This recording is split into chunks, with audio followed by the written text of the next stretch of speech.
Sebuah sejarah baru akan dicetak melalui Pilkada serentak 2015. Melalui pilkada ini, rakyat akan memilih calon pemimpin daerahnya, baik di tingkat kota, kabupaten, serta calon gubernur di beberapa provinsi di Indonesia. Peran pemimpin daerah tidaklah semata diperlukan untuk memimpin dan memajukan daerahnya. Namun melalui kemajuan daerah yang dipimpin para kepala daerah ini juga tentu akan berdampak pada kemajuan pembangunan Indonesia secara luas. Sosok-sosok pemimpin daerah yang akan dipilih dalam Pilkada serentak 2015 ini bukan tak mungkin kelak akan muncul di panggung perubahan demokrasi nasional. Sebuah momen penting bagi Indonesia untuk mendapatkan kepala daerah terbaik yang tak hanya memikirkan kemajuan golongan dan kepentingan kelompoknya semata di daerah yang ingin ia pimpin. Tapi rakyat sungguh berharap kelak bisa menemukan para pemimpin daerah yang nantinya akan menjadi sosok negarawan.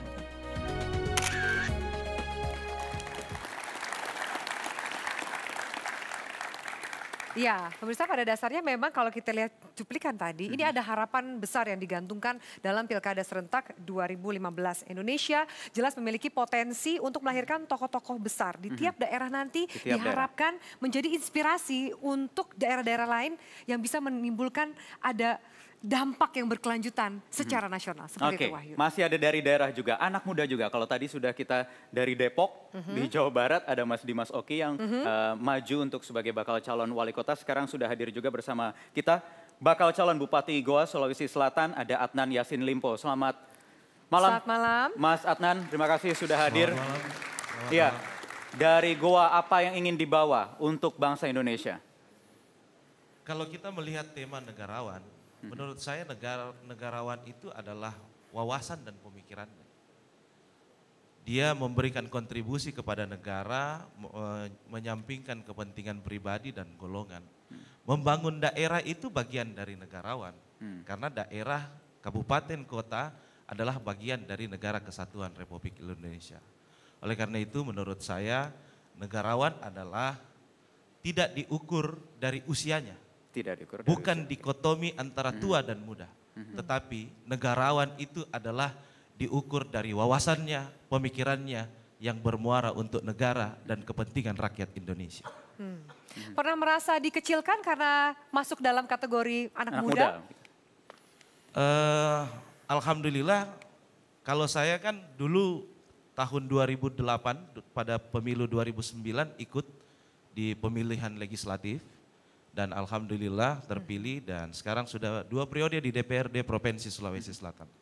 Kalau dikucilkan memang, tetapi kita membuktikan bahwa usia itu hanyalah data diri pengenalan seseorang. Tapi tingkat ilmu dan pengetahuan seseorang tidak bisa diukur hanya karena usianya yang masih muda. Oke, itu semangat anak muda. Jangan lihat karena dari jumlah angka umurnya, tapi lihat dari gagasan dan visi misinya untuk membangun daerah seperti itu, Wahyu. Iya, karena memang itu sekali lagi tidak hanya yang tua saja yang memiliki jiwa negarawan, tapi yang muda juga bisa loh. Iya, lalu kita akan tanya lagi, oke itu kata yang muda kan. Iya. Nah di sini ada Menteri Hukum dan HAM, selamat malam Pak Yasona. Dan kita lihat bahwa ini kan banyak sekali yang bisa dilakukan Pak untuk memperbaiki negara ini. Anda dari Menteri Hukum dan HAM, bagaimana kacamata Anda melihat untuk juga tujuannya mencari sosok negarawan? Karena tentu permasalahan hukum, peraturan ini juga sengketa parpol misalnya. Bagaimana kemudian para negarawan ini bisa muncul tanpa takut berurusan dengan hukum? Atau mungkin tokoh-tokoh daerahnya? Baik, jadi kita berharap melalui proses demokratisasi di dalam pemilihan kepala daerah ini akan melahirkan pemimpin-pemimpin yang tangguh, pemimpin-pemimpin yang teruji, yang tidak hanya mementingkan dirinya sendiri. Memang ada pesimisme dari beberapa pelaksanaan pilkada, dari beberapa pelaksanaan pemilihan legislatif seperti yang dikatakan oleh Pak Taufik Ismail tadi, ada kecemasan, ada keprihatinan kita bahwa proses demokratisasi dalam memilih pemimpin-pemimpin melalui proses pilkada maupun proses pemilihan legislatif kita belum berhasil meniru seperti apa yang dibuat pada tahun 55. Tapi saya kira melalui sistem yang kita bangun sekarang ini, baik pencegahan yang diatur dalam Undang-Undang Pilkada, baik mengangkat KPU, ada Bawaslu, kita bangun sistemnya, kemudian ada juga DKPP, pengawasan dari pengamanan dari pemerintah, ya. Semuanya menjadi satu barisan di dalam rangka proses rekrutmen politik kita mencari negarawan dalam artian pemimpin-pemimpin yang tadi ada adik-adik yang muda juga mengatakan mencari pemimpin-pemimpin yang melepaskan kepentingan dirinya sendiri, kelompoknya, dan hanya mengabdi untuk kepentingan bangsa dan negara. Dia melakukannya beyond beyond the call of duty, orang-orang yang selalu siap untuk itu. Nah, kita menyiapkan perangkatnya untuk itu. Disiapkan perangkatnya. Dan nanti apakah memang ini menjadi seorang kepala daerah yang memiliki jiwa kenegarawanan atau tidak akan diukur setelah purna, nanti setelah selesai tugas. Tapi begitu nanti terpilih 9 Desember menjadi pemenang di kontestasi pilkada di daerahnya masing-masing, kemudian tantangan berikutnya membuktikan bahwa dirinya seorang negarawan. Harus ada upaya untuk menyelesaikan masalah-masalah bangsa. Mungkin juga Anda sebagai Menteri Hukum dan HAM, bagaimana nanti meningkatkan atau membuat kepala daerah ini mempunyai tanggung jawab dan melaksanakan interkoneksi dengan aparatur-aparatur penegak hukum, dengan kejaksaan negeri di daerah, kemudian kejaksaan tinggi dan sebagainya, kepolisian. Seperti apa, Pak? Jadi kita juga berharap, ya, ini adalah fakta yang kita lihat belakangan ini, banyak kepala daerah yang harus berurusan dengan hukum. Adalah fakta juga bahwa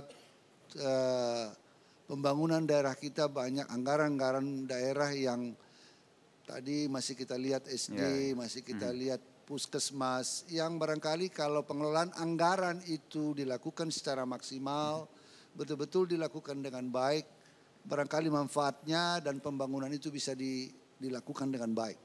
Oleh karenanya penegakan hukum menjadi bagian yang sangat penting.